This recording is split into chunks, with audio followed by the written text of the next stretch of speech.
I'm Mark Barrett. And I'm William Mitchell. This is our physics project for 2013. We are covering Erwin Schrodinger. We apologize for the lighting effects. We're not entirely sure what happened. It's just the nature of the beast. Speaking of beast, we also apologize for any random barking that you hear during this video. That's not my fault. It's William's. Hello, and welcome back to our segment on Nobel Prize winners. Today's guest is Erwin Schrodinger. He won the Nobel Prize in 1933 for his discovery of new production forms of the atomic theory. Will you please explain that for our audience?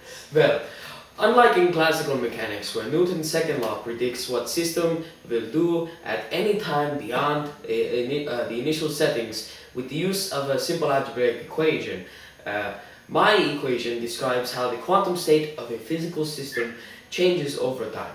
This information can be found in my first paper called Quantumsierung als Eigenwittproblem. I'm sorry? Eigenwittproblem. What? Eigenwittproblem. Bless you! Now please tell us how you grew up. I'm sure it's very interesting. Well, I was born an only child in Vienna, Austria, to Rudolf E. Georgine Schrodinger in 1887. In 1906 to 1910, I studied in Vienna and conducted experimental work with Carl Wilhelm Friedrich Rotasch. Between 1914 and 1918, I participated in war work for the Austrian fortress artillery. Oh, and in 1920, I got married. In 1933, I left the war because I disagree with Nazism, which I later regret. Together, Paul Dirac and I won the Nobel Prize in 1933. I wrote a book about all my lectures in 1944 called What is Life? Whew.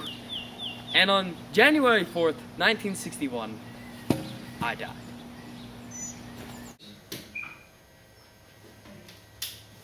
Well, that was wonderful and very enlightening. Now, the room is whiter. You mentioned earlier about your atomic theory or quantum theory. Can you please explain quantum mechanics to some of our not-so-bright audience members? Well, quantum mechanics is a branch of physics which deals with the physical phenomena at microscopic scales, where the action is on the order of Planck's constant. It provides a mathematical description for much of the dual particle-like and wave-like behavior and interactions of energy and matter. Oh, yes, that is very interesting. Yes, thank you. Thank you for that. You won your prize for all of your work that you did on the quantum theory. And you, I believe you wrote a paper about it? Multiple papers. My first paper, as I said before, gave the Schrodinger equation, which... we have a picture, yes. Yes. Here it is.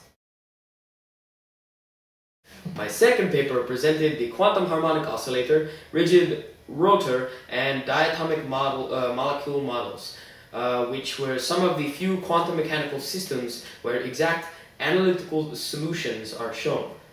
It also gave a derivation to my equation. Oh, yes. The third paper gave an approach to the Stark effect treatment, and the fourth showed how to treat problems in which system changes with time and in scattering problems. Yes, those papers sound delightful. I have personally read all three of them, and I was just blown away by how wonderful they were. Well, which one was your favorite? The third one was wonderful and very, very informative. Yes, yes. My personal is the first. Yeah, of course. Probably, yes. One of the things you are most known for, most likely, is your thought experiment involving your cat. This is known as Schrodinger's cat experiment. Could you please elaborate for us? Well, in 1935, after an argument with Einstein over the Copenhagen interpretation of quantum theory, I derived a theory that if I put glass with poison, radioactive material, and a cat into a box and seal it tight, after the radioactive particles decayed enough, the glass would break, and thus releasing the poison, which is more than enough to definitely kill the cat. Although, due to lack of proper knowledge, until I opened this box, I don't know whether the cat is dead or alive. So it is safe to assume that the cat is both dead and alive. This theory is not just random.